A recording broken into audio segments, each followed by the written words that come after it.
안녕하세요, 디지털 핑스입니다. 이번 시간은 리플사의 가장 친화적인 CFTC의 소식을 들려드리겠습니다. 미국 CFTC DCCPA 법안이 뭐길래 개발자들이 환영하고 있습니다. 결국 이번 일로 인해서 개발자들은 세금 부담에 대해서 한숨을 돌리고 있습니다. 암호화폐 투자를 오래 하셨던 분들은 아시겠지만 지금 현재 미국에서는 SEC가 영향력이 상당하게 강합니다. 반면에 CFTC는 암호화폐 산업에 있어서 SEC에 비해서 영향력이 상당히 작습니다. 하지만 2022년 바이든 행정부의 암호화폐 산업에 대한 행정명령으로 인해서 앞으로는 CFTC 역시도 암호화폐 산업의 영향력을 조금씩 더 확대해 나갈 것으로 보이고 있습니다. 전체적으로 보자면 미국 SEC는 정부기관이라는 명목 하에 소송과 시대 상황에 맞지 않는 규제를 통해서 암호화폐 산업을 컨트롤하려고 하고 있습니다. 하지만 CFTC에 대한 전체적인 이미지는 암호화폐에 대한 규제를 완화시키고 암호화폐 산업의 성장과 함께 가려는 모습들이 보이고 있습니다. 아직은 미흡하지만 결국 CFTC의 영향력이 확대가 된다면 리플사의 영향력 역시도 확대될 것으로 보이고 있습니다. 소식 보시겠습니다. 미국 상품선물거래위원회 CFTC는 암호화폐 분야에 대한 해당 기관의 관할권을 확대하기 위해서 노력을 하고 있습니다. 이런 가운데 오늘 20일 기터브의 CFTC의 디지털 상품 소비자 보호법의 새 초안이 올라왔습니다. DCCPA법 초안에 따르면 암호화폐 소프트웨어 개발자를 디지털 상품 중개인 즉 브로커로 간주해야 한다는 요구 사항이 명확히 배제된 것으로 나타났습니다.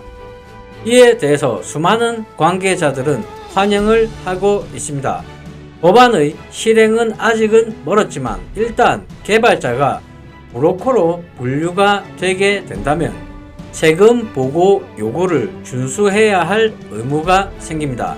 하지만 소프트웨어 개발자 가운데 경영관리 권한이 없는 경우에는 현실적으로도 이것을 수행하기도 어렵습니다. 이번 일로 인해서 디파이 암호화폐 업계에는 상당하게 유리할 것으로 보입니다.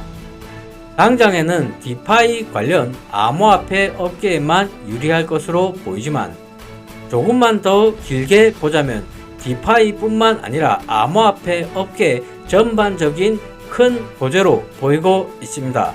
블록템포의 보도에 따르면 이 초안에는 비트코인과 이더리움이 증권이 아닌 상품으로 분류되어 있고 CFTC의 규제를 받아야 한다고 명시되어 있습니다. 또한 CFTC가 미국의 규칙과 국제법규 간의 일관성을 유지하기 위해 해외 규제 기관과도 연락하도록 되어 있습니다. 미국 SEC와 관련된 암호화폐 관련 소식은 항상 악재로만 작용되어 왔었습니다. 하지만 미국 CFTC와 관련된 암호화폐 관련 소식은 항상 호재로 작용되고 있습니다. 사실 당초 암호화폐 세법 개정안에는 정말 광범위한 대상이 포함되었었습니다. 바이든 미국 대통령은 지난해 11월 엄격한 암호화폐 세법이 담긴 인프라 투자 및 고용법에 서명을 했었습니다. 하지만 당초 법안에는 암호화폐 브로커에 대한 정의를 지나치게 광범위하게 설정함으로써 현실성 없이 시장을 조이려고만 한다는 비판이 있었습니다. 하지만 올해 8월 초 다수의 미국 상원 의원들이 이에 대한 수정안을 공동 발의했습니다. 여기에는 범위가 축소된 브로커의 정의가 명시되었습니다.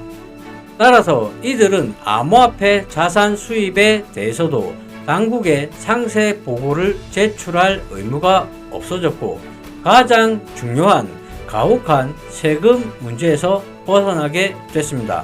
사실 암호화폐 관련 사업뿐만 아니라 수많은 사업에 있어서 가혹한 세금을 맞이하게 된다면 그 사업은 어느 정도 성장 동력을 잃을 수밖에 없습니다.